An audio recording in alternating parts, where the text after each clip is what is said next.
Viral peliharaan unik seorang warganet berupa burung gagak yang viral karena pulang membawa uang. Warganet, di mana jual burung itu sebuah video memperlihatkan seekor gagak pulang dengan membawa uang. Video ini dibagikan oleh akun Instagram @terangmedia, Sabtu, tanggal 9 April tahun 2022.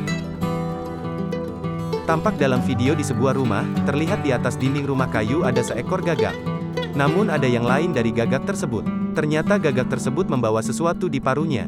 Saat didekati ternyata burung itu membawa selembar uang kertas di paruhnya.